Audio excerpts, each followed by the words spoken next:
नमस्कार दोस्तों, आप सभी का स्वागत है पेपर एनालिसिस पॉइंट के ऊपर। और मैं आपके साथ डी के सर। दोस्तों हम क्या कर रहे थे, हम कर रहे थे दोस्तों कलाम फर्स्ट ग्रेड टेस्ट सीरीज की बात करते हैं। कलाम फर्स्ट ग्रेड टेस्ट सीरीज की बात करते हैं। फर्स्ट ग्रेड टेस्ट सीरीज की बात करते हैं दोस्तों। सबसे पहले इस टेस्ट सीरीज का जो सिलेबस था यानी पाठ्यक्रम था आपका, सिलेबस की बात करते हैं। इस सिलेबस का दोस्तों हम कर रहे थे एनालिसिस। क्या करते दोस्तों, हम एनालिसिस कर रहे थे। वो भी किसके माध्यम से कर रहे थे दोस्तों, एमसीक्यू के माध्यम से। यानी आधार क्या था दोस्तों, आपका एमसीक्यू था। दोस्तों इन एमसीक्यू की बात करें, सबसे पहले कहाँ से ले गए आपके एमसीक्यू, यानी बेस कहाँ से ले गए इन एमसीक्यू का, वो ले गया दोस्तों अपनी कलाम बुकलेट। कौन सी ले गई दोस्तों, अपनी कलाम बुकलेट से दोस्तों सारे क्वेश्चन आपके बनाए गए। क्या आपके प्रीवियस ईयर क्वेश्चन आए वो आपके ले गए। इसके अलावा इन एमसीक्यू का दोस्तों जिस प्रकार से कलाम लाइब्रेरी के अंदर आपका ऑफलाइन टेस्ट होता है, उसी प्रकार आप टेस्ट दे सकते हो। ये टेस्ट कहाँ पर दे सकते हो दोस्तों, ये अपनी ऐप के ऊपर दे सकते हो। ऐप का नाम क्या है दोस्तों, अपना ऐप का नाम है दोस्तों आपके पीएपी बाय डीके सर, यानी paper analysis point by DK sir.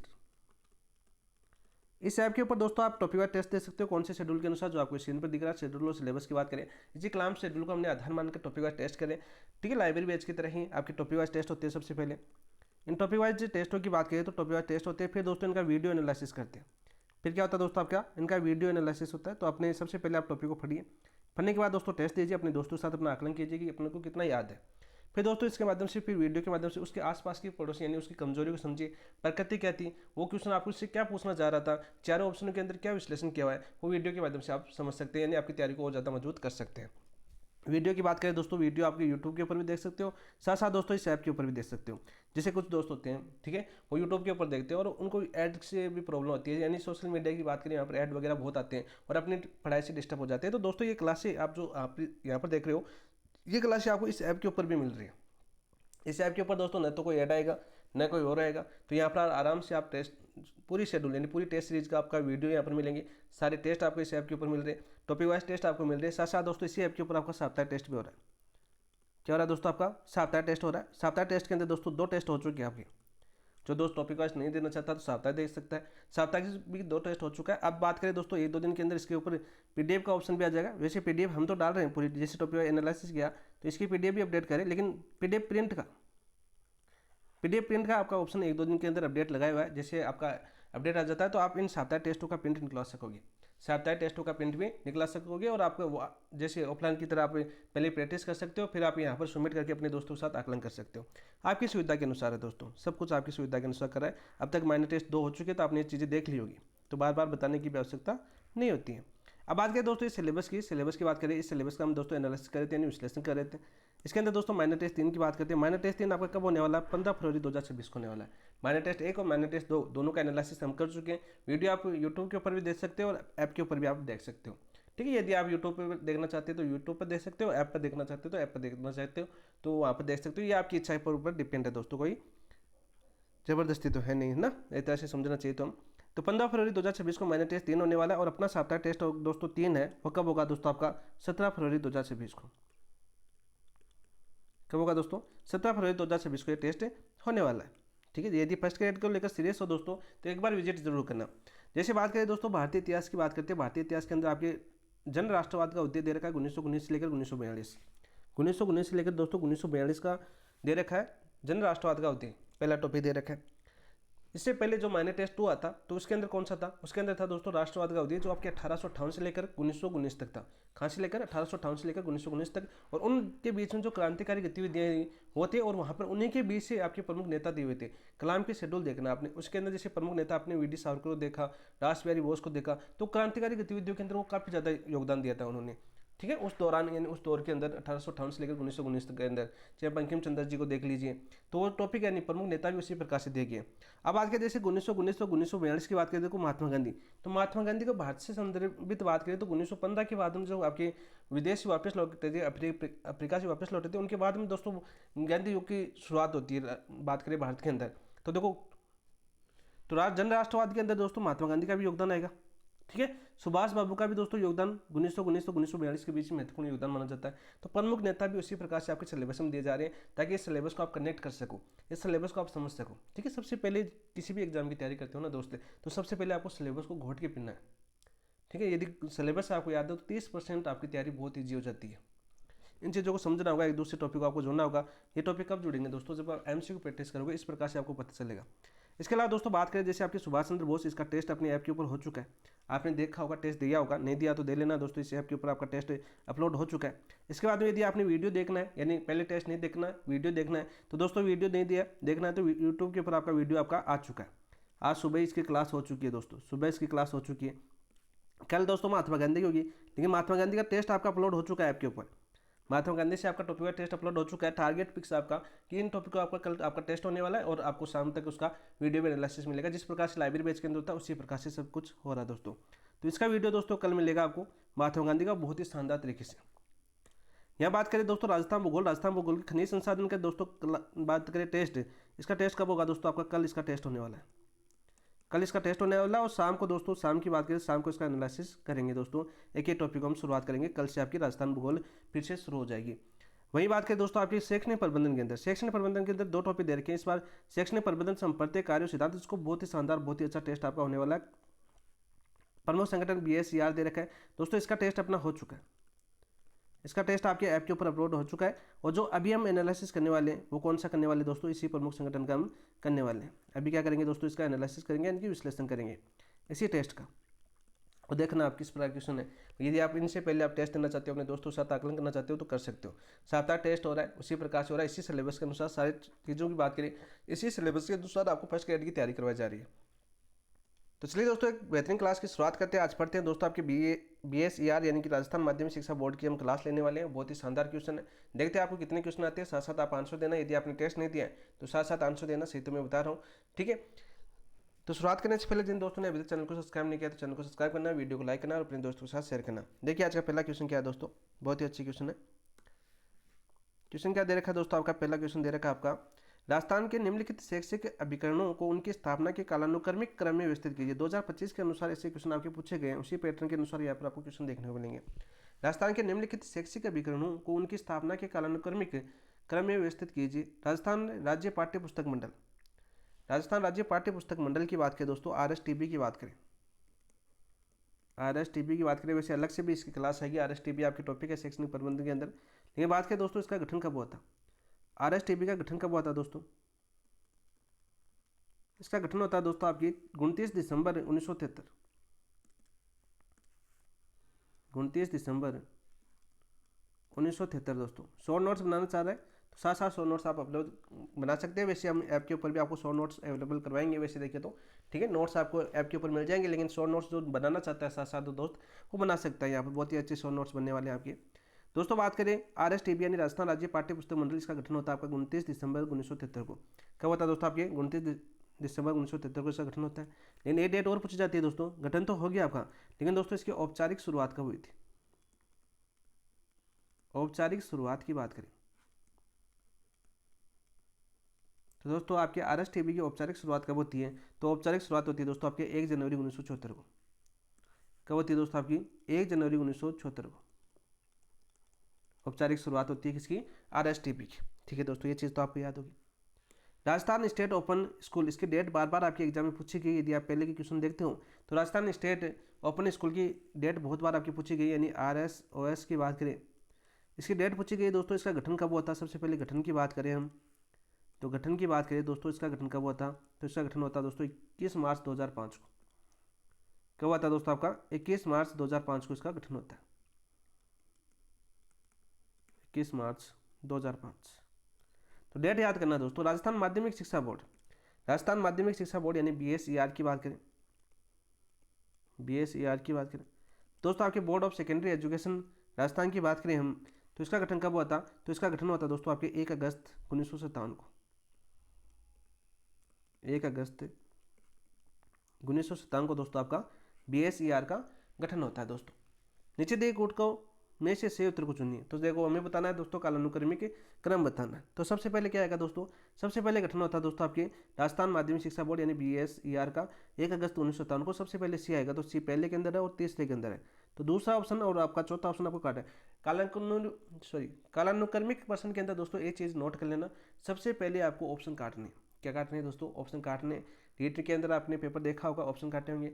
जमादार का पेपर देखा होगा, वैसे वो अधीनस्थ बोर्ड करवाता है, लेकिन पेपरों का एनालिसिस करना जरूरी है। जरूरी नहीं कि अधीनस्थ बोर्ड ने पूछा है तो आपका RPSC नहीं पूछ सकता, RPSC भी पूछ सकता है, लेकिन ऑप्शनों को काटना बहुत जरूरी है। आपने देखा होगा अभी आपके आरपीएससी ने 2 पेपर करवाए थे।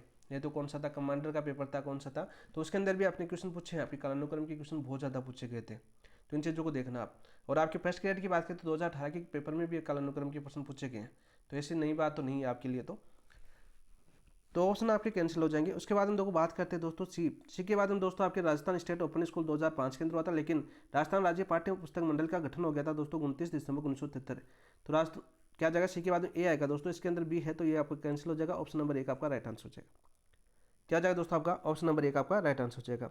एक बार फिर से याद कर लीजिए दोस्तों, सीधा क्वेश्चन पूछा जाता है, राजस्थान राज्य पाठ्य पुस्तक मंडल यानी RSTB की स्थापना कब होती है, 29 दिसंबर 1973 को होती है। औपचारिक शुरुआत कब होती है दोस्तों, आपका 1 जनवरी 1974 को। औपचारिक शुरुआत कब होती है आपकी, 1 जनवरी 1974 को होती है दोस्तों। राजस्थान स्टेट ओपन स्कूल की बात करें हम, RSOS की बात करें दोस्तों, इसका गठन कब होता है आपका 21 मार्च 2005 को। गठन कब होता है दोस्तों, आपका 21 मार्च 2005 को गठन होता है।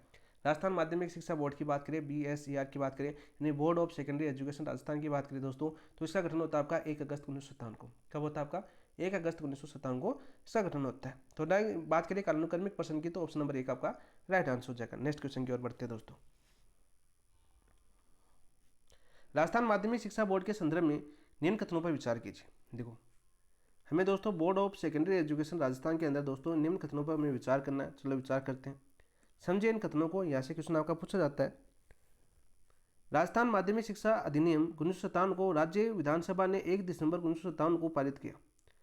सीधी डेट याद कर लेना दोस्तों कि राजस्थान माध्यमिक शिक्षा अधिनियम 1957, राजस्थान माध्यमिक शिक्षा अधिनियम कब आया था दोस्तों, 1957 के अंदर आता है। क्वेश्चन आपका पूछा जा चुका है कि राजस्थान माध्यमिक शिक्षा अधिनियम कब आया था, 1957 को। राज्य विधानसभा ने 1 दिसंबर 1957 को पारित किया। कब पारित किया दोस्तों, आपके 1 दिसंबर 1957 को पारित किया। मोस्ट इंपोर्टेंट डेट है दोस्तों ये आपकी। यह अधिनियम भारतीय गणराज्य, ठीक है, यह अधिनियम भारतीय गणराज्य यानी भारत की आज़ादी के बाद 8वें वर्ष में अधिनियम संख्या 42 के रूप में माना जाता है। बिल्कुल राइट। अधिनियम संख्या कौन सा था दोस्तों, आपका 42वां माना जाता है। बिल्कुल राइट। अधिनियम की धारा 3 में राजपत्र अधिसूचना द्वारा बोर्ड की स्थापना का प्रावधान किया गया। कौन सी धारा के अंदर दोस्तों, आपके BSER यानी राजस्थान माध्यमिक शिक्षा बोर्ड की राजपत्र में अधिसूचना जारी की गई, धारा 3 के तहत। बहुत ही अच्छा क्वेश्चन है, इंपॉर्टेंट क्वेश्चन है, सभी लाइन आपके लिए इंपॉर्टेंट है दोस्तों। तो बिल्कुल सत्य बात है, ये भी आपकी बिल्कुल सत्य बात है दोस्तों। बोर्ड की स्थापना मुदालियर आयोग, बोर्ड की स्थापना मुदालियर आयोग 1952-53 के अनुशंसा के प्रतिकूल की गई थी दोस्तों। इसके अंदर दोस्तों नहीं कर लेना, नहीं आएगा, ठीक है। बोर्ड की स्थापना मुदालियर आयोग 1952-53 की अनुशंसा के प्रतिकूल नहीं की गई थी, तो ये आपका गलत हो जाएगा दोस्तों, की गई थी, ठीक है। अपने टेस्ट के अंदर आपका दोस्तों नहीं है यहाँ पर, ठीक है, टेस्ट के अंदर आपका सही किया हुआ, अपडेट किया हुआ है यहाँ पर। तो दोस्तों यहाँ पर क्या आ जाएगा, आपका चौथा आपका गलत हो जाएगा दोस्तों। मुदालियर आयोग कब आया था, यार माध्यमिक शिक्षा आयोग 1952-53 के अंदर आया था। इसे माध्यमिक शिक्षा आयोग के नाम से भी जाना जाता है, माध्यमिक शिक्षा आयोग। कब आया था दोस्तों, इसे मुदालियर आयोग के नाम से भी जाना जाता है, 1952-53 के अंदर आया था। एक डेट आपके एग्जाम के अंदर पूछी जा चुकी है, ये डेट भी आपके एग्जाम के अंदर पूछी जा चुकी है। इसके अनुशंसा के अनुसार प्रत्येक राज्य में माध्यमिक शिक्षा का गुणात्मक उन्नयन करने के लिए बोर्ड होना चाहिए। इसने बोला कि इस रिपोर्ट के अनुसार इन्होंने क्या की, प्रत्येक राज्य में अनुशंसा क्या की दोस्तों, इन्होंने अनुशंसा की प्रत्येक राज्य में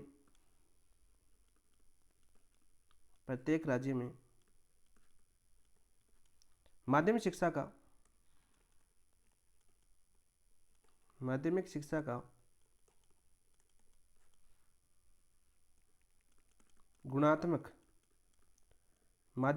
का गुणात्मक उन्नयन के लिए एक बोर्ड होना चाहिए, यह अनुशंसा किसने की थी दोस्तों, आपके माध्यमिक शिक्षा आयोग ने की थी, यानी मुदालियर आयोग ने की थी। कब, 1952-53 के अंदर। इसी के बाद में दोस्तों आपके राजस्थान में माध्यमिक शिक्षा अधिनियम आया था 1957 के अंदर। कब आया था, 1957 के अंदर। फिर दोस्तों ये राजस्थान विधानसभा में कब पारित हुआ, 1 दिसंबर 1957 को पारित हुआ। यह अधिनियम भारत गणराज्य के 8वें वर्ष में अधिनियम संख्या 42 के रूप में जाना जाता है। बिल्कुल राइट। अधिनियम की धारा 3 के तहत बोर्ड की अधिसूचना द्वारा बोर्ड की स्थापना की जाती है, यानी प्रावधान किया जाता है। तो उपरोक्त में से कौन सा कथन असत्य है, तो 4 आपका असत्य है, तो ऑप्शन नंबर 1 आपका राइट आंसर हो जाएगा। इसमें थोड़ा सा अपडेट कर लेना, प्रतिकूल नहीं की गई थी दोस्तों, प्रतिकूल की गई थी, तो ऑप्शन नंबर 4 आपका राइट आंसर हो जाएगा, ठीक है। यह आपका असत्य हो जाएगा, असत्य हो जाएगा। नेक्स्ट क्वेश्चन की बात करते हैं दोस्तों।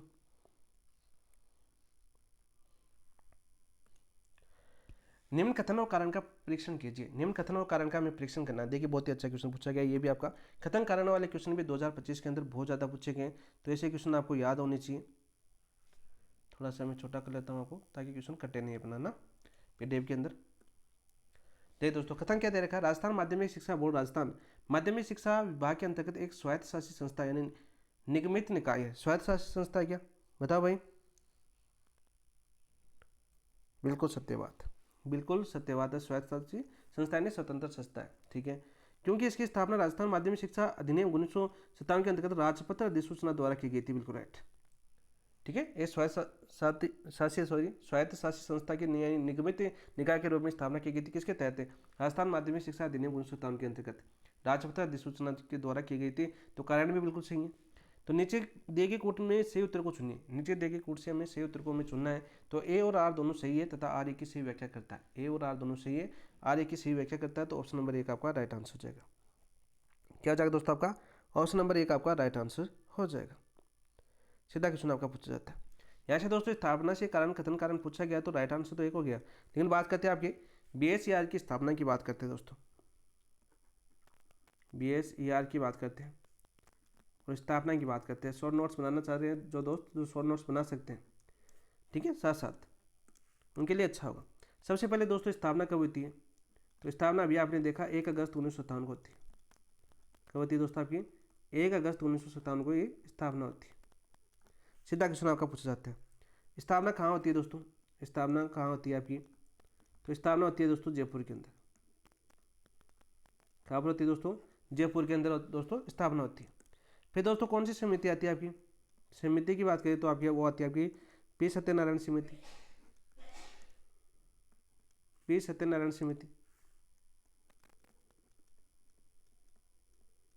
नारायण समिति। इस समिति की सिफारिश पर दोस्तों, इस समिति ने क्या की, सिफारिश की। इस समिति की सिफारिश पर दोस्तों मुख्यालय का स्थानांतरण हो गया आपका, मुख्यालय का स्थानांतरण हो गया। और ये मुख्यालय का स्थानांतरण कहाँ पर हुआ दोस्तों, अजमेर के अंदर। कहाँ पर दोस्तों, आपके अजमेर के अंदर दोस्तों इसका स्थानांतरण कर दिया गया। अब दोस्तों अजमेर के अंदर आपने बात की तो डेट आपकी पूछी जा सकती है कि दोस्तों मुख्यालय अजमेर कब स्थानांतरण किया गया, स्थानांतरण कब किया गया अजमेर के अंदर, बताओ भाई। तो ये क्या गया था दोस्तों आपका 1 जनवरी 1961 को। कब क्या गया था दोस्तों आपके 1 जनवरी 1961 को। 1 जनवरी 1961 को मुख्यालय कहाँ पर स्थानांतरण कर दिया गया दोस्तों, आपके अजमेर स्थानांतरित कर दिया गया। सीधा क्वेश्चन आपका पूछा जाता है दोस्तों। वर्तमान भवन में कब से संचालित है दोस्तों आपकी, वर्तमान भवन की बात करें, वर्तमान भवन में संचालित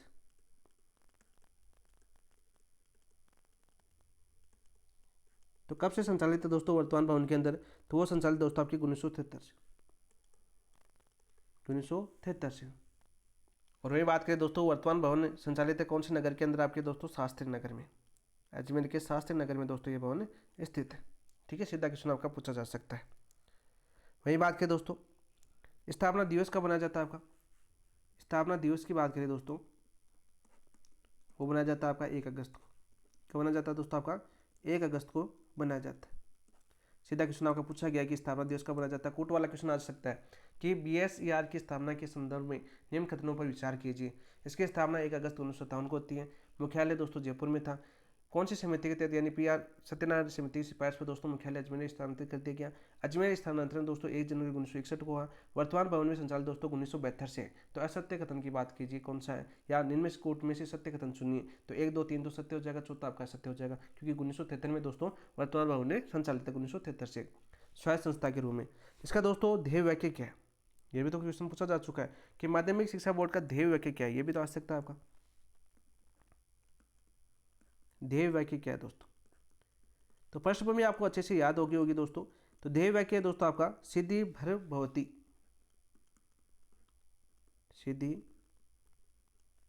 भवती, सिद्धिर भवती दोस्तों आपका ध्येय वाक्य। यानी इसका अर्थ क्या है, अर्थ भी तो पूछा जा सकता है, इसका अर्थ भी तो पूछा जा सकता है। तो अर्थ भी याद कीजिए दोस्तों। क्रमजा, क्रमजा तो नहीं लिखा मैंने, सिद्धिर भवती क्रमजा, ये दोस्तों आपका ध्येय वाक्य। अर्थ क्या है दोस्तों आपका, क्रम से सफलता होती है, क्रम से सफलता होती है दोस्तों। क्रम से सफलता होती है।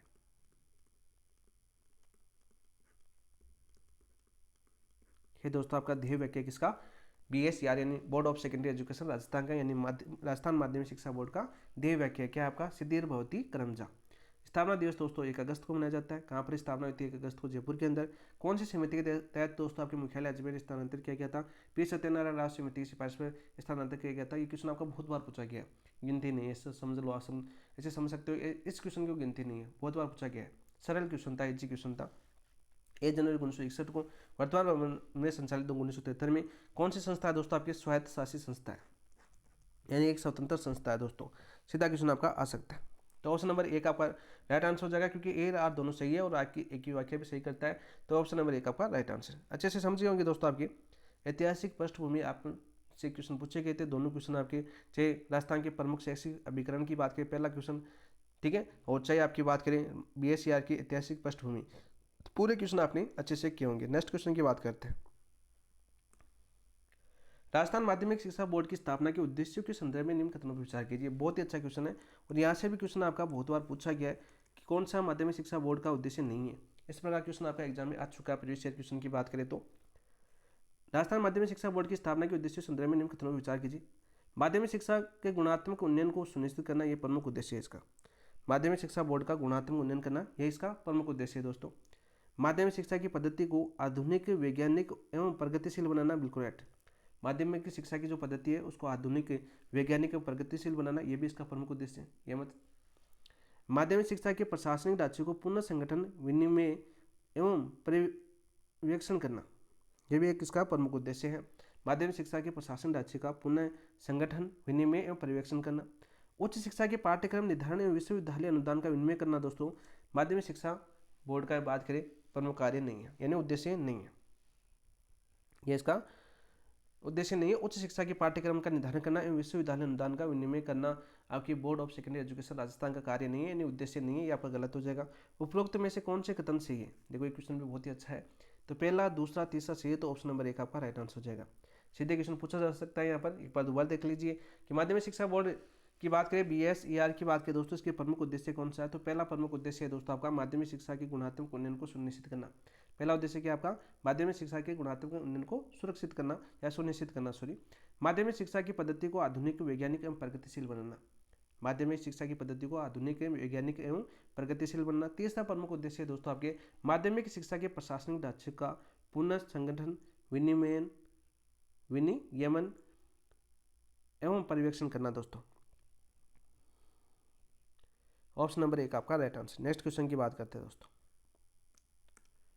राजस्थान माध्यमिक शिक्षा बोर्ड की संरचना के संबंध में निम्न कथनों पर विचार कीजिए। बहुत ही अच्छा क्वेश्चन है, बहुत ही अच्छा क्वेश्चन है और यहाँ से भी बहुत बार आपका क्वेश्चन पूछा गया है।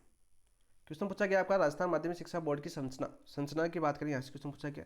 राजस्थान माध्यमिक शिक्षा विनियमन, राजस्थान माध्यमिक शिक्षा विनियम 1957 के अंतर्गत 4 दिसंबर 1957 को 25 सदस्यों के साथ बोर्ड का गठन किया गया था, बिल्कुल राइट। 4 दिसंबर 1957 को बोर्ड का 25 सदस्यों के साथ गठन किया गया था, बिल्कुल राइट है, बिल्कुल सत्य बात है दोस्तों। वर्तमान में बोर्ड के सदस्यों कुल संख्या कितनी हो चुकी है दोस्तों, 41 हो चुकी है। वर्तमान में बोर्ड में कुल सदस्य कितने आपके, 41 है दोस्तों, बिल्कुल सत्य बात है। बोर्ड के प्रदेश सदस्यों का कार्यकाल 3 वर्ष होता है। और बोर्ड के प्रदेश सदस्यों का कार्यकाल कितने वर्ष का होता है दोस्तों, आपका 3 वर्ष का होता है। सही बात है क्या, नहीं दोस्तों। प्रदेश सदस्यों का कार्यकाल निश्चित नहीं है, प्रदेश सदस्यों का कार्यकाल निश्चित नहीं है। प्रारंभिक सदस्यों की संख्या 36 थी, जिसे घटाकर 25 किया गया, नहीं दोस्तों। प्रारंभिक सदस्य संख्या कितनी थी आपकी, 25 थी, जिसे बढ़ाकर 36 किया गया और वर्तमान में 41 है। उपरोक्त में से असत्य कथन कौन सा है, तो तीसरा और चौथा असत्य है, तो राइट आंसर हो जाएगा आपका ऑप्शन नंबर 1। राइट आंसर क्या हो जाएगा दोस्तों, आपका ऑप्शन नंबर 1 आपका राइट आंसर हो जाएगा। ठीक है, यहाँ पर देखो बात करते हैं, यहाँ पर प्रारंभिक संख्या दोस्तों 25 थी, ठीक है, उसे बढ़ाकर कितनी की गई आपकी, 36 की गई। और दोस्तों वर्तमान में कितनी हो चुकी है आपकी, वर्तमान में हो चुकी है दोस्तों 41। वर्तमान में कितने दोस्तों, 41, जैसे आपका ऑप्शन नंबर 2 दे रखा है। पदेन सदस्यों का कार्यकाल निश्चित नहीं है दोस्तों। आपके अध्यक्ष का कार्यकाल 3 वर्ष होता है। अध्यक्ष का कार्यकाल कितना होता है आपका, 3 वर्ष होता है। अध्यक्ष का कार्यकाल 3 वर्ष होता है। 3 वर्ष होता है। लेकिन प्रदेश सदस्यों का कार्यकाल निश्चित नहीं है। प्रदेश सदस्य कौन हो सकते हैं दोस्तों, जैसे निदेशक प्रारंभिक शिक्षा, निदेशक माध्यमिक शिक्षा, निदेशक तकनीकी शिक्षा, निदेशक संस्कृत शिक्षा, निदेशक आयुर्वेद विभाग, निदेशक वाणिज्य विभाग और उप महानिदेशक एनसीसी। तो यहाँ पर मैं लिख देता हूँ दोस्तों आपके पदेन सदस्य कौन कौन हो सकते हैं। पदेन सदस्यों की बात करें दोस्तों, आपके पदेन सदस्य कौन कौन होते हैं दोस्तों। आपके पदेन सदस्य आपके BSER के अंदर यानी board of secondary education Rajasthan के अंदर दोस्तों पहला आपका होता है आपका निदेशक प्रारंभिक शिक्षा, निदेशक प्रारंभिक शिक्षा।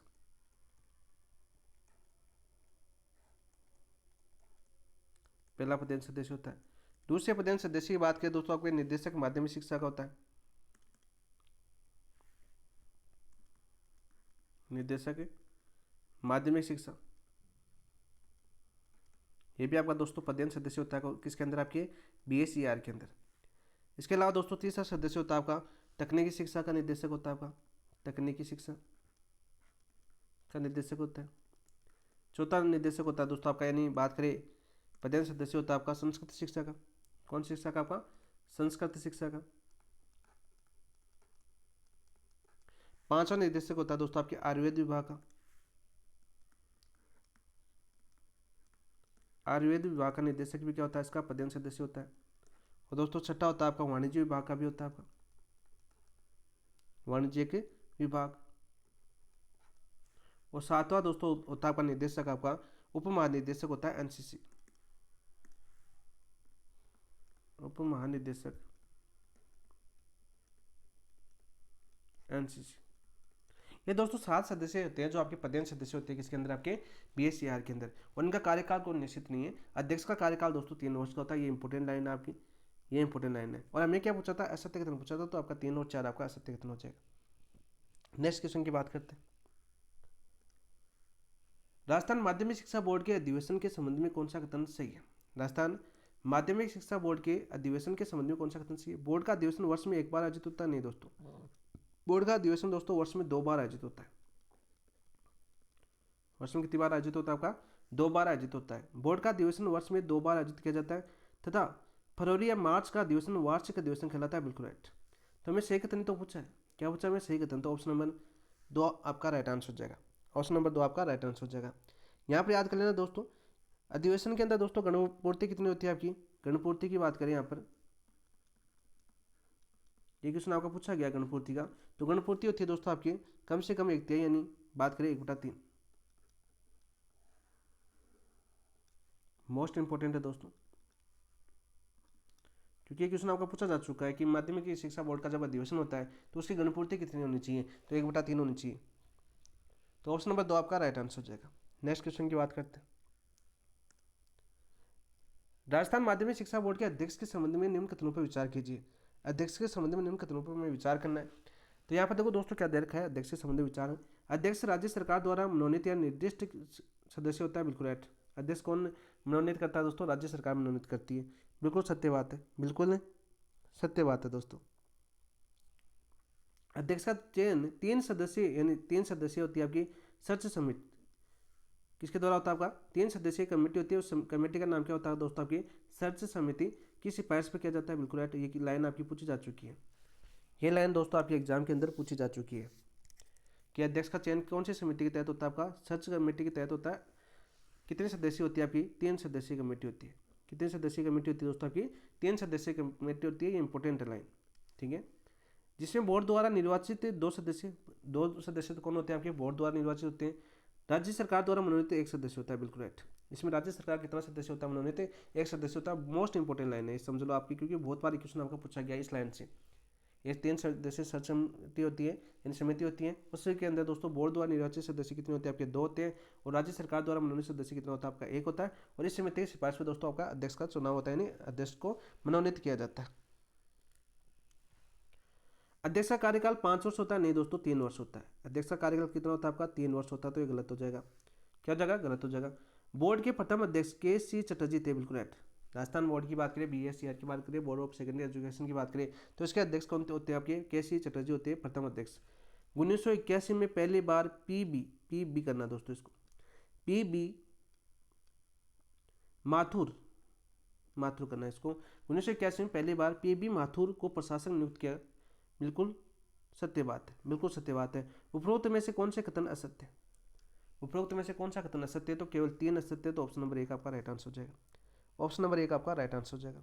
ठीक है, प्रशासक की बात करें, प्रशासक की नियुक्ति कब होती है दोस्तों? प्रशासक की नियुक्ति होती है यदि स्थायी अध्यक्ष की नियुक्ति नहीं होती है, यदि स्थायी अध्यक्ष की नियुक्ति नहीं होती है, स्थायी अध्यक्ष की नियुक्ति नहीं होती है, नियुक्ति नहीं होती है, या स्थायी अध्यक्ष इस्तीफा दे देता है, या स्थायी अध्यक्ष इस्तीफा दे देता है दोस्तों, इस्तीफा दे देता है, तो प्रशासक की नियुक्ति की जाती है, तब प्रशासक की नियुक्ति की जाती है, तब दोस्तों आपके प्रशासक की नियुक्ति की जाती है,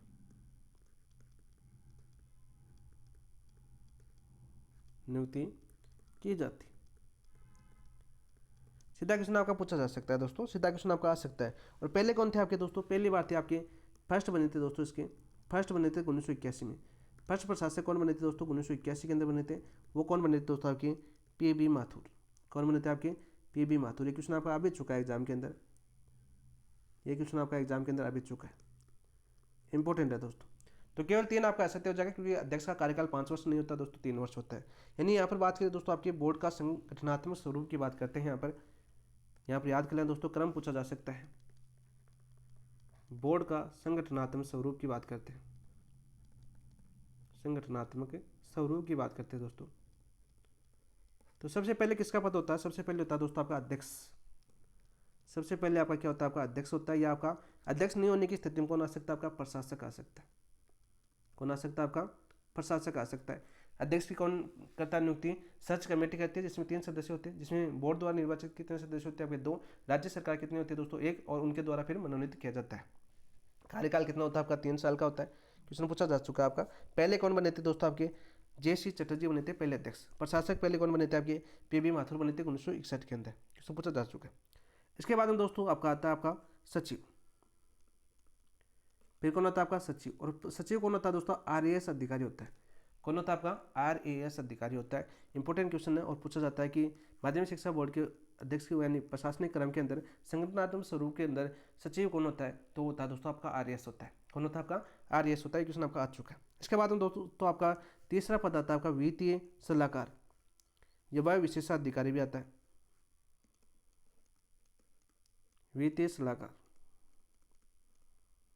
ये भी कौन होता है दोस्तों? आपका FA होता है। वह विशेष अधिकारी की बात करें दोस्तों, वो आपका RS होता है। विशेष अधिकारी किस पोस्ट का होता है? किस लेवल का होता है दोस्तों? वो होता है दोस्तों RS लेवल का। ये भी कौन से लेवल का होता है दोस्तों? आपका RS लेवल का होता है। फिर दोस्तों इसके बाद आते हैं आपके निदेशक।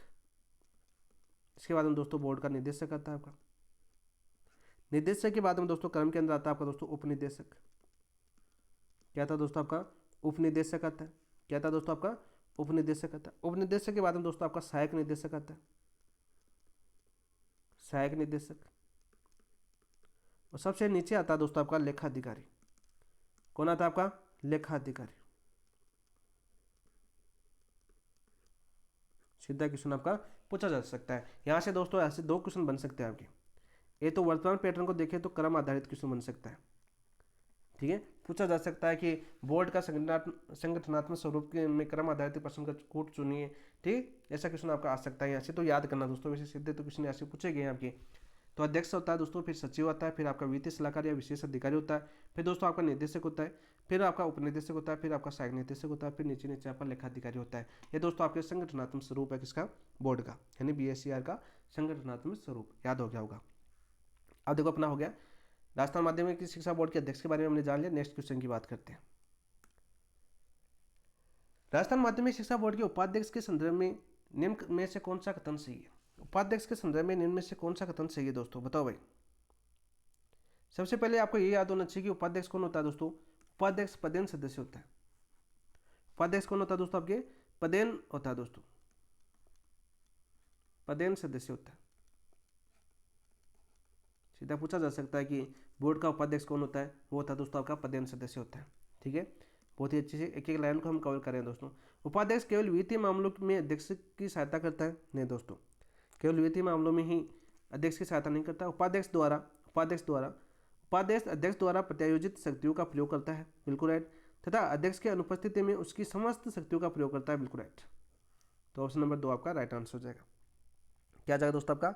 ऑप्शन नंबर 2 आपका राइट आंसर हो जाएगा। उपाध्यक्ष प्रशासनिक व शैक्षणिक समस्त मामलों में अध्यक्ष की सहायता करता है, केवल वित्तीय मामलों में नहीं करता दोस्तों, आपके प्रशासनिक व शैक्षिक मामलों में सहायता करता है, शैक्षणिक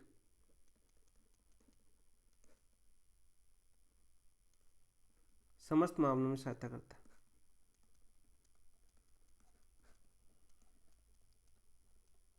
सहायता करता है दोस्तों। तो हमें पूछा गया कि राजस्थान माध्यमिक शिक्षा बोर्ड के उपाध्यक्ष के संदर्भ में निम्न से कौन सा कथन सही है? तो ऑप्शन नंबर 2 आपका राइट आंसर हो जाएगा। उपाध्यक्ष अध्यक्ष द्वारा प्रत्यायोजित शक्तियों का प्रयोग करता है तथा अध्यक्ष की अनुपस्थिति में उसकी समस्त शक्तियों का प्रयोग करता है। तो ऑप्शन नंबर 2 आपका राइट आंसर। नेक्स्ट क्वेश्चन की बात करते हैं दोस्तों। राजस्थान माध्यमिक शिक्षा बोर्ड के सचिव के संबंध में निम्न कथनों पर विचार कीजिए। राजस्थान माध्यमिक शिक्षा बोर्ड के सचिव यानी बात करें आपके द सेक्रेटरी, सचिव कौन होता है आपका? द सेक्रेटरी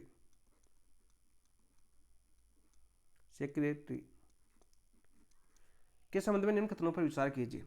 आपका इंग्लिश में एक बार शब्द पूछा गया था, सचिव के स्थान पर द सेक्रेटरी लिखा हुआ था, आपके एग्जाम में आ चुका है दोस्तों। परिवेश के एग्जाम की बात करें तो उसके अंदर सचिव पद के स्थान पर द सेक्रेटरी लिखा हुआ था, वो सचिव के बारे में पूछ रहा था।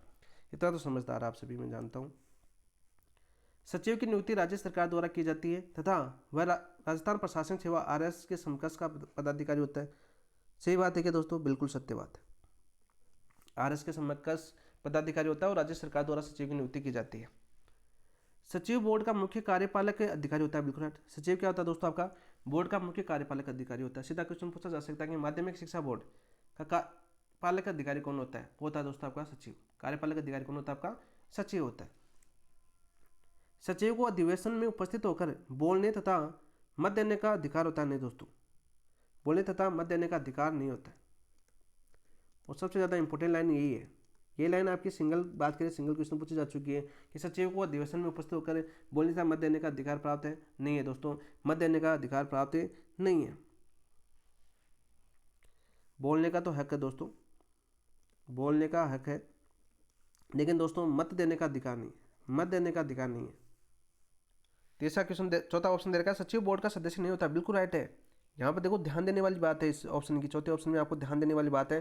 सीधा आप काट दो कि प्रशासनिक यानी संगठनात्मक स्वरूप के अंदर दोस्तों सचिव पद है तो बोर्ड का सदस्य होगा। नहीं दोस्तों, सचिव बोर्ड का सदस्य नहीं होता है। सचिव बोर्ड का सदस्य नहीं होता है। नोट लगा के याद कर लेना कि सचिव बोर्ड का सदस्य नहीं होता है। उपरोक्त में से कौन से कथन सही है? तो पहला, दूसरा और चौथा सही है। तो पहला, दूसरा और चौथा, ऑप्शन नंबर 1 आपका राइट आंसर हो जाएगा। क्या जाएगा दोस्तों? आपका ऑप्शन नंबर 1 आपका राइट आंसर हो जाएगा। बहुत ही अच्छा क्वेश्चन पूछा गया ये भी आपका। नेक्स्ट क्वेश्चन की बात करें दोस्तों, बोर्ड के अधिवेशनों का एजेंडा कौन बनाता है? आपका सचिव बनाता है। बोर्ड के अधिवेशन का या अधिवेशनों का एजेंडा सचिव बनाता है। सचिव बनाता है। सीधा क्वेश्चन आपका पूछ लिया जाता है। तो आपका 1, 2 और 4 आपका सही हो जाएगा, ऑप्शन नंबर 1। नेक्स्ट क्वेश्चन की बात करते हैं दोस्तों।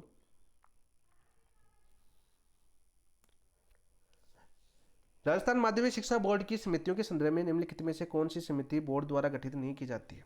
राजस्थान माध्यमिक शिक्षा बोर्ड की समितियों के संदर्भ में निम्नलिखित में से कौन सी समिति बोर्ड द्वारा गठित नहीं की जाती है? Committee of the board, committee of the board यानी राजस्थान माध्यमिक शिक्षा बोर्ड की समितियां कौन सी नहीं की जाती है? ये पूछा। मान्यता समिति का दोस्तों गठन करती है, बिल्कुल राइट। परीक्षा समिति का गठन करती है। पाठ्यक्रम समिति का गठन करती है। विश्वविद्यालय अनुदान समिति का गठन नहीं करती है। चौथा गलत हो जाएगा दोस्तों। इसके अलावा दोस्तों आपकी बात करें, मूल्यांकन समिति का गठन करती है। मूल्यांकन समिति का भी गठन करती है।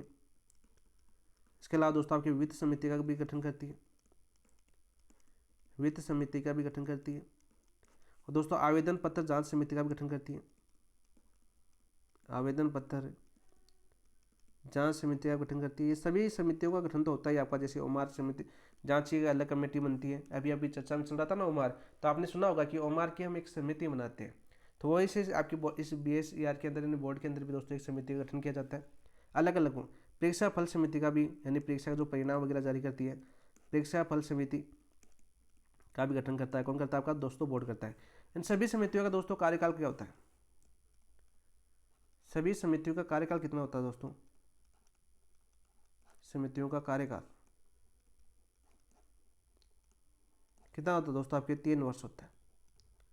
कितना होता है आपका? 3 वर्ष होता है। इंपॉर्टेंट क्वेश्चन है आपका। तो ऑप्शन नंबर 4 आपका राइट आंसर हो जाएगा। क्या हो जाएगा दोस्तों? आपका ऑप्शन नंबर 4 आपका राइट आंसर हो जाएगा। नेक्स्ट क्वेश्चन की बात करते हैं दोस्तों। नेक्स्ट क्वेश्चन क्या अपना देखिए, माध्यमिक शिक्षा बोर्ड की आंतरिक कार्य संरचना के निम्न घटकों को दिए गए क्रम के अनुसार व्यवस्थित कीजिए। बहुत ही अच्छा क्वेश्चन है, और यहाँ से अच्छा क्वेश्चन ये बन भी सकता है। ठीक है, वर्तमान पैटर्न की बात करें तो यहाँ से अच्छा क्वेश्चन बन सकता है। ये क्या क्वेश्चन दे रखा है दोस्तों? आपका माध्यमिक शिक्षा बोर्ड की आंतरिक कार्य संरचना के निम्न घटकों को दिए गए क्रम के अनुसार व्यवस्थित कीजिए। तो आंतरिक कार्य संरचना की बात करते हैं दोस्तों। देखिए, आंतरिक कार्य संरचना की बात करते हैं दोस्तों। इस संरचना के अंदर दोस्तों पहला होता है दोस्तों इसका संस्थापन। पहला भाग क्या होता है दोस्तों? इसके अंदर 5 भागों के अंदर इसको बांटा गया।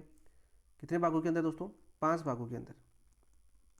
और 5 भाग कौन कौन से हैं दोस्तों? इसके अंदर सबसे पहला आता है, फिर दूसरा आता है, इसे क्रम बना देता हूँ मैं, तीसरा, फिर चौथा और फिर 5वां। ठीक है, ताकि आपको याद हो जाए। सबसे पहले आता है दोस्तों आपकी संस्थापन। सबसे पहले कौन सा आता है आपका? संस्थापन आता है दोस्तों 1 नंबर के ऊपर। फिर दोस्तों 2 नंबर के ऊपर कौन सा आता है आपका? 2 नंबर के ऊपर आता है दोस्तों आपका लेखा एवं अंकेक्षण। लेखा एवं अंकेक्षण। फिर दोस्तों 3 नंबर पर क्या आता है आपका? 3 नंबर की बात करें तो 3 नंबर पर आता है दोस्तों अपनी परीक्षा। और 4 नंबर पर कौन सा आता है फिर दोस्तों आपका? 4 नंबर के ऊपर आता है दोस्तों आपका मूल्यांकन एवं एकादमिक। एवं एकादमिक।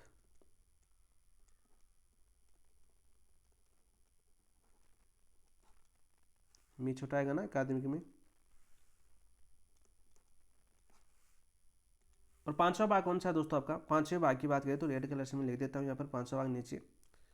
ठीक है, 5वां भाग कौन सा था आपका दोस्तों? 5वां भाग था आपका प्रकाशन। अंतिम कार्य कौन सा होता है आपका दोस्तों? आंतरिक कार्य संरचना की बात करें तो अंतिम कार्य होता है दोस्तों आपका प्रकाशन का। क्या होता है दोस्तों आपका? प्रकाशन का। तो सबसे लास्ट में तो क्या आ रहा है दोस्तों? नीचे दी कूट में से उत्तर का चुनिए। सबसे लास्ट में प्रकाशन आ रहा है तो ये आएगा। सबसे पहले दोस्तों आपके संस्थापन आता है तो आपका ए आएगा। तो दूसरा ऑप्शन तो आपका कैंसिल हो जाएगा। बाकी क्वेश्चन में आप कन्फ्यूज हो रहे हो। ठीक है ना, बहुत ही अच्छे सोच समझ के क्वेश्चन बनाया गया। फिर दोस्तों 2 नंबर पर आता है आपका लेखा अंकेक्षण, तो बी आएगा दोस्तों। और बाकी अगर इसके अंदर भी बी है तो आपका तीसरा ऑप्शन आपका कैंसिल हो जाएगा। देखो ऑप्शन काटोगे नए क्वेश्चन में, कालानुक्रम वाले में, कथनाधारित में, तो आपके लगभग 90% से ऊपर लगभग सही होने की संभावना होती है। फिर दोस्तों आपका परीक्षा सी आ जाएगा और इसके अंदर डी दे रखा है तो ये कैंसिल हो जाएगा। फिर डी आ जाएगा तो ऑप्शन नंबर 1 आपका राइट आंसर हो जाएगा। क्या हो जाएगा दोस्तों? आपका ऑप्शन नंबर 1 आपका राइट आंसर हो जाएगा। संस्थापन की बात करें दोस्तों, इसके अंदर और आता है आगे। संस्थापन का काम क्या है दोस्तों? वैसे आपके संपदा, मान्यता और समिति गठन करना संस्थापन के अंदर आता है। संपदा, मान्यता और दोस्तों आपकी समिति।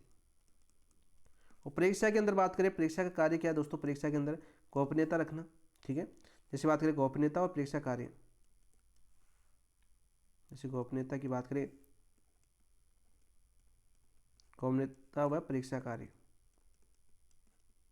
ये दोस्तों बात करें आंतरिक संरचना, आंतरिक कार्य संरचना किसकी? बोर्ड की, माध्यमिक शिक्षा बोर्ड की आंतरिक कार्य संरचना की बात करें तो ये संरचना है। यहाँ से क्वेश्चन पूछा जा सकता है कौन सा काम पहले होता है, कौन सा काम बाद में होता है, फिर कौन सा काम होता है, फिर कौन सा काम होता है। यानी पहले संस्थापन यानी संपदा, मान्यता और समिति का गठन किया जाता है। फिर वो समिति दोस्तों आपके लेखा अंकेक्षण करती है। फिर दोस्तों परीक्षा का आयोजन करवाती है। परीक्षा की बात करें गोपनीयता और परीक्षा कार्य करवाती है। फिर उस परीक्षा का दोस्तों मूल्यांकन होता है एवं एकात्मिक कार्य होता है। फिर दोस्तों उससे जैसे परिणाम वगैरह जारी करती है तो प्रकाशन के अंदर आ जाता है। ये क्रम है आपका, तो पूछा जा सकता है क्वेश्चन। तो ऑप्शन नंबर 1 आपका राइट आंसर हो जाएगा। नेक्स्ट क्वेश्चन की बात करते हैं दोस्तों।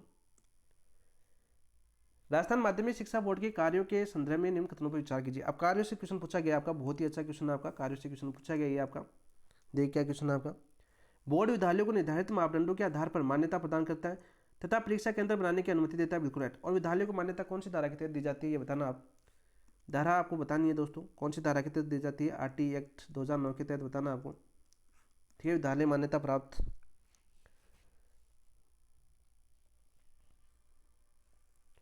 दिसंबर 2018 से कक्षा 1 से 12 तक का पाठ्यक्रम RSCERT उदयपुर द्वारा तैयार किया जाता है, बिल्कुल राइट। कल ही हमने पढ़ा था, ठीक है, कल ही हमने पढ़ा था RSCERT, तो देख लीजिए। बोर्ड केवल उच्च माध्यमिक शिक्षा स्तर की परीक्षाओं का आयोजन कराता नहीं दोस्तों, केवल उच्च माध्यमिक परीक्षाओं का आयोजन ही नहीं करवाता है, ठीक है।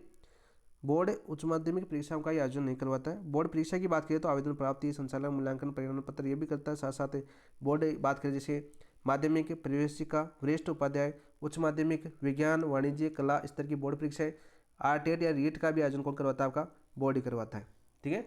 RTET या रीट का आयोजन भी कौन करवाता था? उस समय तो आपका बोर्ड ही करवाता है, आजकल तो आपका अध्ययन बोर्ड करवाता है, ठीक है। और रीट का आयोजन तो आपका बोर्ड ही करवाता है। राजस्थान बोर्ड शिक्षण पत्रिका प्रकाशन 1965 में किया गया था, बिल्कुल राइट। 1965 में किया गया था राजस्थान बोर्ड शिक्षण पत्रिका का। उपरोक्त में से कौन से कथन सही है? तो पहला, दूसरा, चौथा सही है, तो ऑप्शन नंबर 1 आपका राइट आंसर हो जाएगा। क्या हो जाएगा दोस्तों? आपका ऑप्शन नंबर 1 आपका राइट आंसर हो जाएगा। परीक्षाओं की बात करें दोस्तों, कौन कौन सी परीक्षा करवाता है, तो यहाँ पर एक बार याद कर लीजिए, ताकि हो सकता है यहाँ पर कोर्ट वाला क्वेश्चन आ जाए आपका। तो दोस्तों आपके बोर्ड माध्यमिक परीक्षा करवाता है, आपका माध्यमिक, ठीक है। इसके साथ साथ दोस्तों आपकी प्रवेशिका यानी संस्कृत में होती है आपकी दोस्तों प्रवेशिका, संस्कृत विभाग की परीक्षा करवाता है। इसके अलावा दोस्तों आपके वरिष्ठ उपाध्याय की परीक्षा करवाता है, आपका वरिष्ठ उपाध्याय की परीक्षा करवाता है। इसके अलावा दोस्तों आपके उच्च माध्यमिक परीक्षा भी करवाता है, आपका उच्च माध्यमिक परीक्षा भी करवाता है। इसके अलावा दोस्तों आपके विज्ञान विभाग के अंदर विज्ञान की परीक्षा करवाता है, गणित की करवाता है, वाणिज्य करवाता है, विज्ञान वाणिज्य के लीजिए, विज्ञान में आ जाएगा गणित, तो विज्ञान, वाणिज्य, कला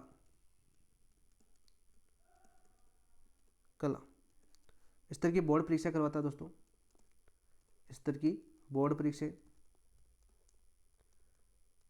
का आयोजन करवाता है। इसके अलावा दोस्तों आपकी बात करें RTET या दोस्तों रीट का आयोजन भी कौन करता है? आपका बोर्ड करता है। सीधा क्वेश्चन आपका पूछा जाता है, सीधा क्वेश्चन आपका पूछा जा सकता है। तो ऑप्शन नंबर 1, 2 और 4 से हो जाएगा। नेक्स्ट क्वेश्चन की बात करते हैं। राज्य प्रतिभा खोज परीक्षा STSE के संदर्भ में निम्न कथनों पर विचार कीजिए। अब सीधे क्वेश्चन आपके, ये बोर्ड के कार्य से क्वेश्चन आ रहे हैं, ठीक है, ये बोर्ड के कार्य से क्वेश्चन आ रहे हैं। अब सीधे सीधे कार्यों से के क्वेश्चन मैंने लिए हैं, सभी कार्यों से क्वेश्चन पूछा जा सकता है। तो राज्य प्रतिभा खोज परीक्षा कौन करवाता है दोस्तों? आपके बोर्ड करवाता है। कौन कराता है? आपका बोर्ड करवाता है। STE की संदर्भ में निम्न कथनों पर विचार कीजिए। यह परीक्षा कक्षा 10 तथा कक्षा 12 के राज्य स्तर पर आयोजित की जाती है, बिल्कुल राइट। कक्षा 10 और कक्षा 12 स्तर पर आयोजित की जाती है। यह परीक्षा विज्ञान एवं प्रौद्योगिकी विभाग राजस्थान सरकार द्वारा प्रायोजित है। कौन से द्वारा? परीक्षा विज्ञान एवं प्रौद्योगिकी विभाग राजस्थान सरकार द्वारा प्रायोजित है, बिल्कुल राइट, बिल्कुल सत्य बात है दोस्तों। प्रथम स्थान प्राप्त विद्यार्थियों को 5,000 रुपये नगद पुरस्कार दिया जाता है। प्रथम स्थान प्राप्त विद्यार्थियों को 5,000 दिए जाते हैं कि दोस्तों? नहीं, 5,000 नहीं दिए जाते दोस्तों। आपकी कितने दिए जाते हैं? आपके 4,000 पुरस्कार दिए जाते हैं। चयनित विद्यार्थियों को प्रति माह 2,000 रुपये छात्रवृत्ति दी जाती है, बिल्कुल राइट। चयनित विद्यार्थियों को प्रति माह 2,000 रुपये छात्रवृत्ति दी जाती है, बिल्कुल राइट। उपरोक्त में से कौन सा कथन सही है? तो पहला, दूसरा और चौथा सही है, तो ऑप्शन नंबर 1 आपका राइट आंसर हो जाएगा। क्या हो जाएगा दोस्तों? आपका ऑप्शन नंबर 1 आपका राइट आंसर हो जाएगा। नेक्स्ट क्वेश्चन, राष्ट्रीय प्रतिभा खोज परीक्षा NTSE के संबंध में कौन सा कथन असत्य है? किस संबंध में कौन सा कथन हमें असत्य पूछा है? प्रथम स्तर की परीक्षा BSER द्वारा आयोजित की जाती है, बिल्कुल राइट। प्रथम स्तर की परीक्षा की बात करें तो BSER द्वारा आयोजित की जाती है, बिल्कुल राइट। द्वितीय स्तर की परीक्षा दोस्तों NCERT द्वारा आयोजित की जाती है, बिल्कुल राइट। प्रथम स्तर पर 234 विद्यार्थियों का चयन होता है। प्रथम स्तर पर कितना होता है दोस्तों? आपके 234 विद्यार्थियों का चयन होता है, बिल्कुल राइट, बिल्कुल सत्य बात है दोस्तों। द्वितीय स्तर पर चयनित विद्यार्थियों को कक्षा 11 और 12 में 2,000 रुपये प्रतिमाह छात्रवृत्ति दी जाती है। तो 2,000 प्रतिमाह छात्रवृत्ति नहीं दी जाती दोस्तों, आपके 1,250 रुपये दी जाते हैं। कितने दी जाते हैं दोस्तों? आपके 1,250 रुपये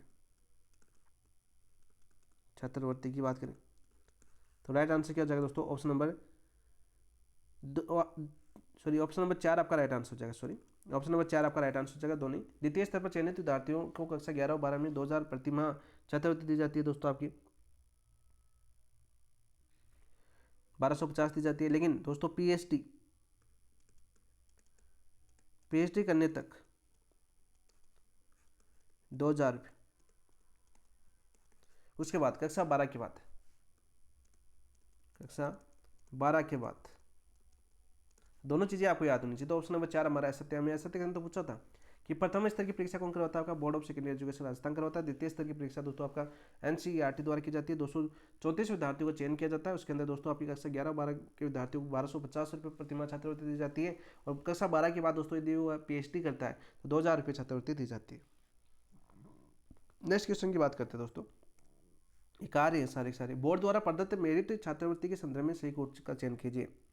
बोर्ड द्वारा प्रदत्त छात्रवृत्ति के संदर्भ में सही कोट का हमें चयन करना।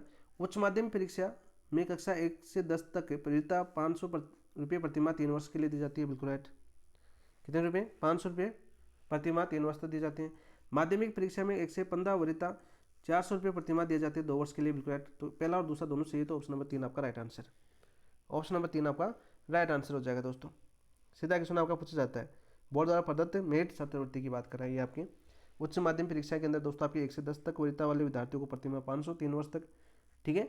और माध्यमिक शिक्षा में बात करें दोस्तों 1 से 15 तक वरीयता वाले विद्यार्थियों को 400 रुपये 2 वर्ष तक दिए जाते हैं। तो ऑप्शन नंबर 3 आपका राइट आंसर हो जाएगा। नेक्स्ट क्वेश्चन की बात करते हैं,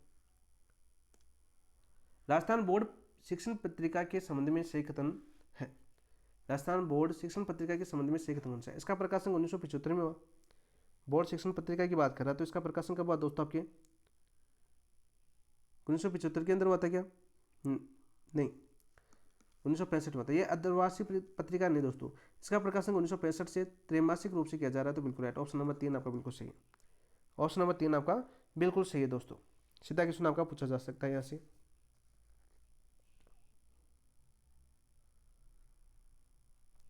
नेक्स्ट क्वेश्चन की बात करते हैं दोस्तों।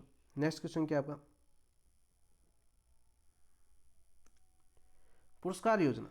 कौन सी योजना आपकी दोस्तों? पुरस्कार योजना 70/2017-18 से प्रारंभ है। कब से प्रारंभ है दोस्तों आपके? 70/2017-18 से प्रारंभ है। के अंतर्गत शिक्षा रत्न पुरस्कार की राशि कितनी है? शिक्षा रत्न पुरस्कार की राशि कितनी है आपकी? 51,000 रुपये।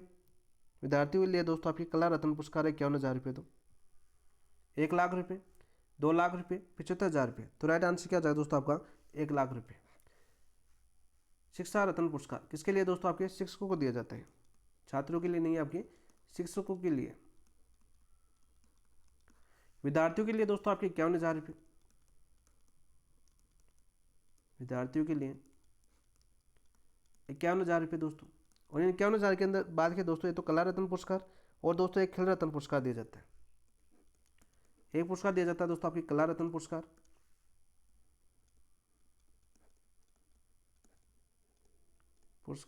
दूसरा पुरस्कार दिया जाता है दोस्तों आपके खेल रत्न पुरस्कार।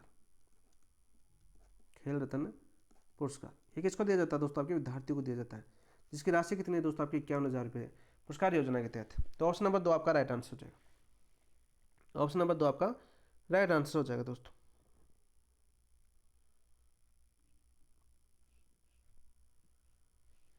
नेक्स्ट क्वेश्चन की बात करते हैं दोस्तों। नेक्स्ट क्वेश्चन क्या अपना? केंद्रीय छात्रवृत्ति संबंधी कार्य के अंतर्गत छात्रवृत्ति किन विद्यार्थियों को प्रदान की जाती है? सारे के सारे कार्य हैं, बोर्ड के कार्य वहां से क्वेश्चन आए हैं आपके, पूछे गए आज तक विभिन्न परीक्षाओं के अंदर, वो क्वेश्चन मैंने सारे ले लिए। केंद्रीय छात्रवृत्ति संबंधी कार्य के अंतर्गत छात्रवृत्ति किन विद्यार्थियों को प्रदान की जाती है? केवल विज्ञान वर्ग के विद्यार्थियों को, केवल कला वर्ग के विद्यार्थियों को? नहीं दोस्तों, कला वाणिज्य विज्ञान में एक ग्रेड से ऊपर स्थान प्राप्त करने वाले विद्यार्थियों को दोस्तों केंद्रीय छात्रवृत्ति संबंधी कार्य के अंतर्गत दोस्तों छात्रवृत्ति विद्यार्थियों को प्रदान की जाती है। तो कला वाणिज्य और विज्ञान तीनों के एक ग्रेड से ऊपर स्थान है, उनको छात्रवृत्ति दी जाती है। तो ऑप्शन नंबर 3 आपका राइट आंसर हो जाएगा। ऑप्शन नंबर 3 आपका राइट आंसर हो जाएगा दोस्तों।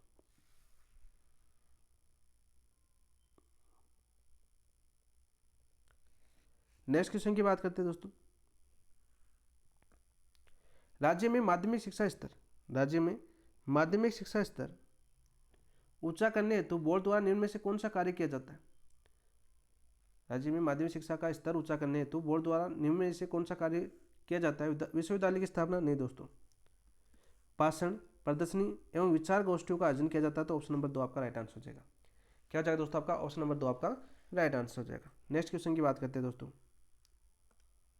विद्यार्थियों के लिए आयोजित सृजनात्मक प्रतियोगिताओं के संदर्भ में निम्न कथनों पर विचार कीजिए। विद्यार्थियों के लिए आयोजित सृजनात्मक प्रतियोगिताओं में निम्न कथनों पर विचार कीजिए। चलो करते हैं दोस्तों।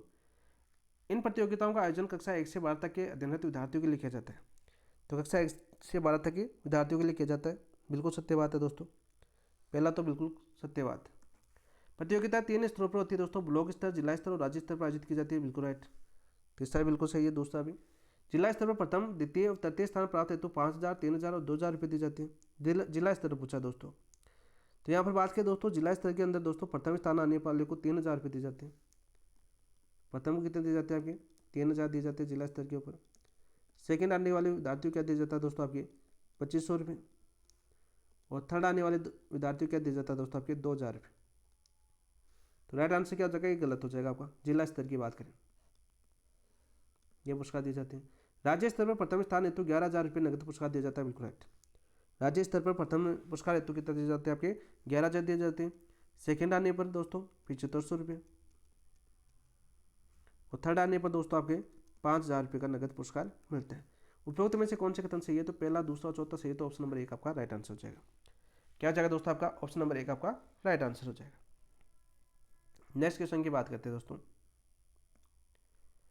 शिक्षकों के लिए आयोजित सृजनात्मक प्रतियोगिताओं के संबंध में सही कोट बताइए। शिक्षकों के लिए है, पहले विद्यार्थियों के लिए थी, अब शिक्षकों के लिए दोस्तों। राज्य स्तर पर प्रथम स्थान 5,000 रुपये। राज्य स्तर पर प्रथम स्थान कितने मिलेंगे दोस्तों, 5,000 रुपये, बिल्कुल राइट। राज्य स्तर पर दोस्तों द्वितीय स्थान पर 3,000 रुपये। राज्य स्तर पर द्वितीय पुरस्कार के लिए दोस्तों 3,000 रुपये। जिला स्तर पर दोस्तों तृतीय स्थान आए तो 1,000 रुपये। तृतीय जिला स्तर पर दोस्तों तृतीय स्थान आए तो दोस्तों 1,000 रुपये। और जिला स्तर पर दोस्तों आपके प्रथम स्थान आए तो 2,000 रुपये।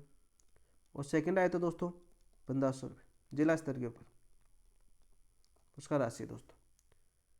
जिला स्तर पर प्रथम स्थान पर 3,000 रुपये नहीं दोस्तों, जिला स्तर पर प्रथम स्थान पर 3,000 रुपये नहीं है, ठीक है। द्वितीय स्थान पर दोस्तों 3,000 रुपये। और राज्य स्तर पर बात करें, तृतीय स्थान पर आए तो राज्य स्तर पर थर्ड पर आए तो दोस्तों आपके 2,000 रुपये पुरस्कार राशि दी जाती है। याद करना दोस्तों, सीधा क्वेश्चन पूछा जाता है। तो 1, 2 और 3 सही है, तो आपका ऑप्शन नंबर 1 आपका राइट आंसर हो जाएगा। क्या हो जाएगा दोस्तों, ऑप्शन नंबर 1 आपका राइट आंसर हो जाएगा। 3 प्रतियोगिताएं करवाई जाती है दोस्तों। कितनी प्रतियोगिताएं आपकी, 3 प्रतियोगिताएं। और 3 प्रतियोगिताएं कौन कौन सी है दोस्तों, बात करें जैसे पत्र वाचन प्रतियोगिता,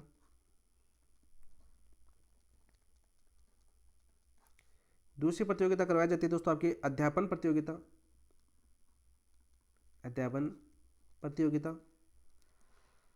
और तीसरी प्रतियोगिता करवाई जाती है दोस्तों आपकी लेखन प्रतियोगिता। कौन सी, लेखन प्रतियोगिता।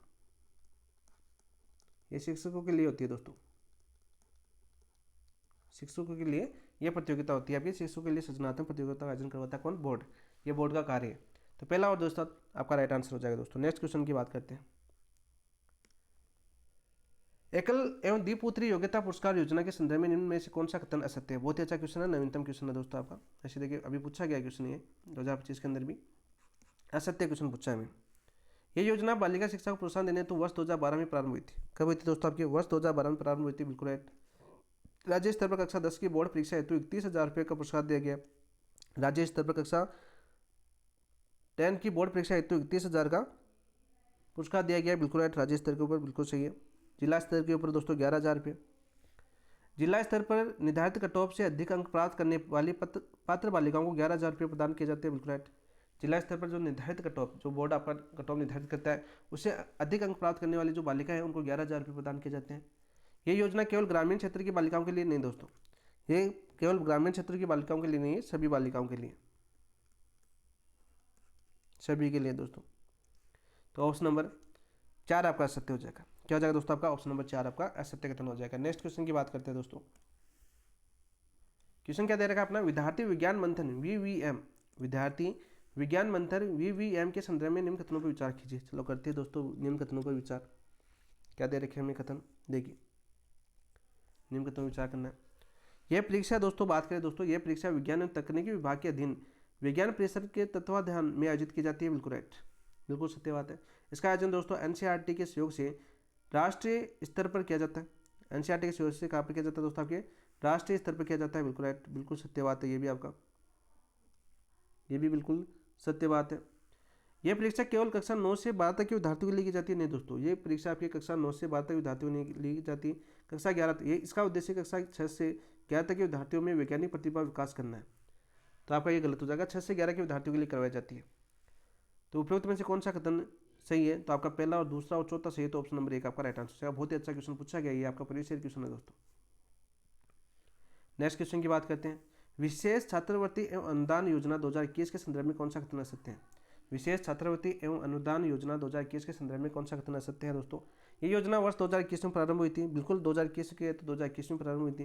ये योजना सामान्य वर्ग से के आर्थिक रूप से पिछड़े विद्यार्थियों के लिए है, सामान्य रूप से पिछड़े आर्थिक विद्यार्थियों के लिए पात्रता है तो दोस्तों कक्षा 10 में न्यूनतम 60% अनिवार्य है। न्यूनतम 60% अनिवार्य है कि दोस्तों? नहीं दोस्तों, 80%। इसकी पात्र यानी इसका लाभ लेना है तो 80% अनिवार्य है दोस्तों, यानी 80% या उनसे अधिक अंक प्राप्त किए हो उस विद्यार्थी दोस्तों इसमें पात्र होंगे। लाभार्थी को 2 वर्ष तक प्रतिमाह 100 रुपये, एक सत्र में 10 माह मिलेंगे दोस्तों, यानी प्रति 2 वर्ष मिलेंगे, 10 माह मिलेंगे, 2 महीने नहीं मिलेंगे। यानी टोटल की बात करें तो 2 वर्ष की है प्रतिमाह, लेकिन एक सत्र में दोस्तों 100 रुपये 10 माह तक ही मिलेंगे, प्रदान किए जाएंगे, बिल्कुल सत्य है। तो ऑप्शन नंबर 3 आपका सत्य हो जाएगा। क्या हो जाएगा दोस्तों आपका? ऑप्शन नंबर 3 आपका सत्य हो जाएगा। 80% आना अनिवार्य है, तभी आपको 100 रुपये मिलेंगे। तो देख लो भाई दोस्तों, पढ़ाओ बच्चों को। गवर्नमेंट स्कूल के अंदर जब आप जाओगे तो बच्चों को पढ़ाओ, उनका भला करना भाई। 80% से ऊपर आनी चाहिए, उनको 100 रुपये का लाभ दिलाना है प्रति माह। ऑप्शन नंबर 3 आपका राइट आंसर। नेक्स्ट क्वेश्चन, विद्यार्थी सेवा केंद्रों के संबंध में निम्न में से कौन सा कथन सही है? विद्यार्थी सेवा केंद्रों के संबंध में निम्न में से कौन सा कथन सही है?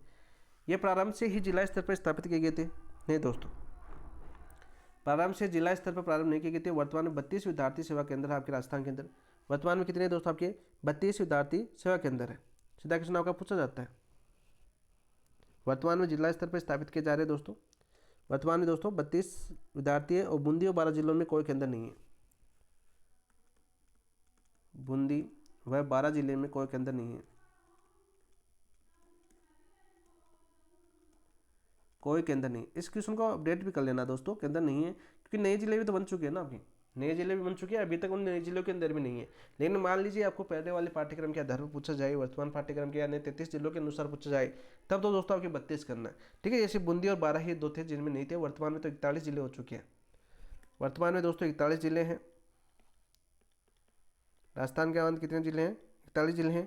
तो नवीनतम जिलों के अंदर दोस्तों अभी तक अपडेट नहीं है, नवीनतम जिले शामिल नहीं किए अभी, शामिल नहीं। ठीक है, नोट लगा के लिख देता हूँ, नहीं बोलोगे सर 41 थे, क्वेश्चन आ गया यहाँ से तो आपने गलत बता दिया। तो ये चीज़ें भी आपको साथ साथ याद करनी है। तो ऑप्शन नंबर 2 आपका राइट आंसर हो जाएगा। देखो सभी जिलों में विद्यार्थी सेवा केंद्र है? नहीं दोस्तों, बूंदी और 12 के अंदर नहीं थे उस टाइम, अभी तो और हो गए। इनके द्वारा केवल प्रवेशन पत्र उपलब्ध कराए जाते हैं? नहीं दोस्तों, केवल प्रवेशन पत्र उपलब्ध नहीं करवाए जाते। नेक्स्ट क्वेश्चन की बात करते हैं दोस्तों, बोर्ड द्वारा वर्ष 2014 से 2022 के मध्य परीक्षार्थियों के प्रलेख उपलब्ध कराने हेतु किस माध्यम का उपयोग कर रहा है? राज्य डेटा केंद्र, national e governance department, digital India portal, शिक्षा निदेशालय सर्वर। तो राइट आंसर क्या हो जाएगा दोस्तों? नेशनल ई गवर्नेंस डिपार्टमेंट का उपयोग कर रहा है। तो ऑप्शन नंबर 2 आपका राइट आंसर हो जाएगा। सीधा क्वेश्चन पूछा जा सकता है। नेक्स्ट क्वेश्चन की बात करते हैं, अध्यापक कल्याण कोष न्यास छात्रवृत्ति, अध्यापक कल्याण कोष न्यास छात्रवृत्ति के संदर्भ में निम्न कथनों पर विचार कीजिए। चलो करते हैं दोस्तों। इसकी स्थापना 1965-66 में की गई थी। स्थापना कब हुई थी दोस्तों?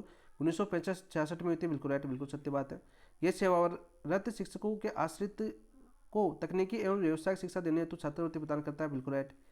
पात्र शिक्षक का कम से कम 5 वर्ष तक मान्यता प्राप्त संस्थान से शिक्षण अनुभव होना चाहिए, ये शिक्षकों के लिए। बिल्कुल राइट। शिक्षक को बोर्ड की उत्तर पुस्तिकाओं का कम से कम 3 बार परीक्षक करना आवश्यक है, 3 बार परीक्षा करना आवश्यक है इसकी बोर्ड की उत्तर पुस्तिकाओं का। बिल्कुल राइट। उपयुक्त में से सत्य कथन कौन से है? पहला, दूसरा, तीसरा, चौथा सभी सही है। तो ऑप्शन नंबर 4 आपका राइट आंसर हो जाएगा। ये क्वेश्चन आपके एग्जाम में आ चुका है और वही प्रीवियस क्वेश्चन आपको यहाँ पर करवाया गया है। ठीक है, तो अध्यापक कल्याण कोष न्याय छात्रवृत्ति की बात करें तो इसका उद्देश्य दोस्तों 1965-66 में इसकी स्थापना की गई थी। यह सेवारत शिक्षकों के आश्रितों को तकनीकी एवं व्यावसायिक शिक्षा देने हेतु छात्रवृत्ति प्रदान करता है। पात्र शिक्षक का कम से कम 5 वर्ष तक मान्यता प्राप्त संस्थान में शिक्षण अनुभव होना चाहिए। शिक्षक को बोर्ड की उत्तर पुस्तिकाओं का कम से कम 3 बार परीक्षक रहना आवश्यक है, 3 बार परीक्षक रहना आवश्यक है। तो सभी कथन सत्य है। तो ऑप्शन नंबर 1 आपका राइट आंसर। नेक्स्ट क्वेश्चन, माध्यमिक शिक्षा बोर्ड द्वारा प्रकाशित कैरियर परामर्श सामग्री के संदर्भ में निम्न कथनों पर विचार कीजिए। बहुत ही अच्छा क्वेश्चन है, यहाँ से भी ये पूछा जा सकता है आपको। दिशा एवं दृष्टि बोर्ड द्वारा प्रकाशित मार्गदर्शिका है। दिशा और दृष्टि है बोर्ड द्वारा प्रकाशित मार्गदर्शिका है। बिल्कुल राइट। गार्गी बालिका शिक्षा प्रोत्साहन योजना मार्गदर्शिका है जिसका निर्माण BSER द्वारा किया जाता है। बिल्कुल राइट। प्राइम निजी क्षेत्र में रोजगार के अवसरों से संबंधित मार्गदर्शिका है जिसका निर्माण RSCRT द्वारा किया जाता है। बिल्कुल राइट। द कैरियर विजन का प्रकाशन NCERT द्वारा किया जाता है। द कैरियर विजन का प्रकाशन है दोस्तों NCERT द्वारा किया जाता है क्या? नहीं दोस्तों, ये दोस्तों आपकी दृष्टि है। कौन सी आपकी? दृष्टि। और इसका प्रकाशन किसके द्वारा किया जाता है दोस्तों? आपके BSER द्वारा, BSER द्वारा किया जाता है। Board of secondary education Rajasthan द्वारा किया जाता है। द कैरियर विजन कौन सी आपकी? दृष्टि है दोस्तों। इस पुस्तिका प्रकाशन देखो, दिशा और दृष्टि दोनों पुस्तकों का प्रकाशन कौन करता है? माध्यमिक शिक्षा बोर्ड द्वारा प्रकाशित की जाती है। उपरोक्त में सही कितना? पहला, दूसरा, तीसरा। तो ऑप्शन नंबर 1 आपका राइट आंसर हो जाएगा। ऑप्शन नंबर 1 आपका राइट आंसर हो जाएगा दोस्तों। नेक्स्ट क्वेश्चन, माध्यमिक शिक्षा बोर्ड राजस्थान कर्मचारी सेवा विनियमन, माध्यमिक शिक्षा बोर्ड राजस्थान कर्मचारी सेवा विनियम 2004 के संबंध में सही कोड का चयन कीजिए। सही कोड का हमें चयन करना है। ये विनियम राजस्थान माध्यमिक शिक्षा अधिनियम 1957 की धारा 21(4) एवं 36(6) के अंतर्गत बनाए गए। बिल्कुल राइट, इंपॉर्टेंट क्वेश्चन। सीधा क्वेश्चन पूछा जा सकता है कि राजस्थान शिक्षा बोर्ड द्वारा कर्मचारी सेवा विनियम 2004 कौन सी धारा के तहत बनाए गए हैं? तो धारा 21(4) एवं धारा 36(1) के अंतर्गत बनाए गए। कौन से अधिनियम के तहत? माध्यमिक शिक्षा अधिनियम 1957 के तहत। माध्यमिक शिक्षा अधिनियम 1957 के तहत। इनका उद्देश्य कर्मचारियों की भर्ती और सेवा शर्तों का विनियमित करना है। बिल्कुल राइट। ये विनियम राज्य सरकार द्वारा 1992 में बनाए गए थे। 1992 में बनाए गए थे कि दोस्तों? नहीं दोस्तों, 2004 में बनाए गए थे। 2004 के अंदर बनाए थे। तो केवल 1 और 2 सही है, तो ऑप्शन नंबर 1 आपका राइट आंसर हो जाएगा। क्या बनाए थे दोस्तों? आपके 2004 के अंदर बनाए थे। नेक्स्ट क्वेश्चन, और आज का अंतिम क्वेश्चन है, राजस्थान सार्वजनिक परीक्षा यानी अनुचित साधनों की रोकथाम अधिनियम 1992 के संदर्भ में कौन सा कथन सही है? ये अधिनियम वर्ष 2004 से लागू है। नहीं दोस्तों, 2004 से लागू नहीं है। इसे 8 नवंबर 1992 को राज्यपाल द्वारा लागू किया गया था तथा वर्ष 2022 में इसे संशोधित किया गया। बिल्कुल राइट, ऑप्शन नंबर 2 आपका राइट आंसर है। रीट की परीक्षा की घपला होने के बाद, रीट का पर्चा बाहर आने के बाद दोस्तों इस अधिनियम में संशोधन हुआ था 2022 के अंदर। कब हुआ था? 2022 के अंदर। कब आया था दोस्तों? 8 नवंबर 1992 के अंदर आया था। ये दोस्तों हमने पूरा किया। टोटल आपकी बात करिए, आपने देखा हुआ कलाम बुकलेट की, यदि आपके पास है तो देखना, एक भी लाइन हमने नहीं छोड़ी है, क्योंकि यहाँ से बार क्वेश्चन जाएगा भी नहीं। जो क्वेश्चन बार बार पूछेगी वो हमने आपको सारे करवाए। अब बात करते हैं दोस्तों, सबसे पहले यदि आप जिन दोस्तों ने अभी तक चैनल को सब्सक्राइब नहीं किया, चैनल को सब्सक्राइब कर लेना, वीडियो को लाइक करना और अपने दोस्तों के साथ शेयर जरूर करना, ताकि आगे क्लास और हमें भी अच्छा मोटिवेशन मिले। ज़्यादा से ज़्यादा अपने दोस्तों के साथ शेयर करना और अपने ज़्यादा से ज़्यादा इस चैनल को पहुंचाना, ताकि हमें मोटिवेशन मिलता रहे, आपके लिए और बेहतरीन से बेहतरीन कार्य करते रहें। कोई भी सुधार करना हो तो कमेंट के अंदर जरूर लिखिए, ताकि अगली क्लास के अंदर आपको उसमें सुधार देखने को मिले। कल आपकी बात करें, शैक्षणिक प्रबंधन की संपर्क वाली क्लास हो सकती है या आपकी राजस्थान ज्योग्राफी क्लास होगी, क्योंकि हमें 7 दिन का अपना टारगेट है, जैसे मैंने बताया उस हिसाब से आप तैयारी कीजिए। और कल पहले टेस्ट दीजिए, टेस्ट के बाद में दोस्तों अपना आकलन कीजिए। टेस्ट कहाँ पर दोगे दोस्तों? आपको ये टेस्ट दोगे दोस्तों अपने ऐप के ऊपर, और ऐप का नाम है दोस्तों आपके PAP by DK sir. PAP by DK sir. इस ऐप के ऊपर दोस्तों सबसे पहले क्या देना, आपको टेस्ट देना। ठीक है, इस टेस्ट पर देने के बाद अपना आकलन जरूर करना है दोस्तों। जब तक आकलन नहीं करोगे तब तक आपको पता नहीं चलेगा आपका टॉपिक कितना तैयार है कितना नहीं है। देखो, प्रैक्टिस बहुत जरूरी है हर चीज़ के लिए। तो MCQ भी आपके एग्जाम के लिए बहुत ज़्यादा इंपॉर्टेंट है। सबसे पहले याद करना, जो थ्योरी पढ़ते हैं ना, उन दोस्तों के लिए बोल रहा हूँ। साप्ताहिक टेस्ट तो देते हो आप, वो तो हम मानते हैं, लेकिन डेली मॉक देना भी आज के टाइम पर बहुत ज़्यादा जरूरी हो गया।